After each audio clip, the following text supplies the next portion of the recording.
It-tniġġis fl-arja li joħroġ miċ-ċmieni tal-cruise liners u l-vapuri li jidħlu fil-port il-kbir se jonqos b'90% bis-saħħa ta' proġett ambjentali ta' madwar 50 miljun euro b'kofinanzjament mill-Unjoni Ewropea. Il-proġett minn infrastruttura Malta se jwassal sabiex 3 snin oħra il-vapuri tal-passiġġieri li ħafna minnhom jaħdmu bil-heavy fuel oil jibdew jitfu l-magni waqt li jkunu mal-moll u jibdew jieħdu l-elettriku mill-art. Fit-tnedija tal-proġett fil-Port il-Kbir, il-Perid Janice Borch qalet li l-ewwel fażi tal-proġett b'nefqa ta' 37 miljun euro se twassal il-cables minn taħt l-art u taħt il-baħar mis-substation tal-Enemalta fil-Marsa sal-Port il-Kbir. Ħankunu wassalna il-cables sa fuq il-moll ġifiri minn taħt l-art.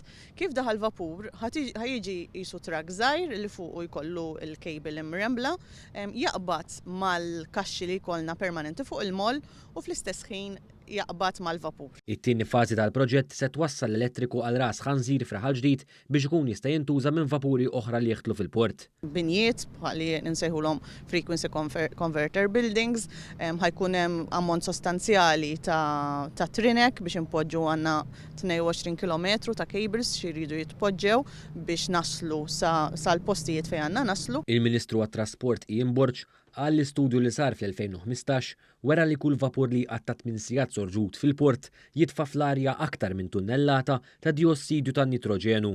Spjega li dawn huma ekwivalenti għal 300,000 karozza f'daqqa li jinstaqgħu minn tarf sa tarf ta' pajjiżna. L-istudju juru li 8 sigħat fil-Port il-Kbir iniġsu daqs 300,000 karozza illi suq mill-Mellieħa sa Marsa Xlokk u ammont kbir ħafna. Bħala gvern ġixxejna u hawnhekk Infrastructure Malta u Transport Malta waħda ser tibni u l-oħra ser topera proġett importanti ħalli dawn il-bastimenti malli jidħlu fil-port jitfu il-magni u l-enerġija tingħata permezz tal-elettriku u allura mingħajr tniġġis. U wastmat li fl-20 sena li jmiss Malta se tifranka ma' 375 miljun euro li kieku jkollha tħallas għal spejjeż marbuta mal-arja, is-saħħa, l-ambjent, l-infrastruttura u l-bidja. Il-Ministru qal li waqt il-Gvern se jassigura li tkompli tiżdied l-industrija turistika fl-istess waqt jonqos b'mod drastiku l-impatt fuq l-ambjent.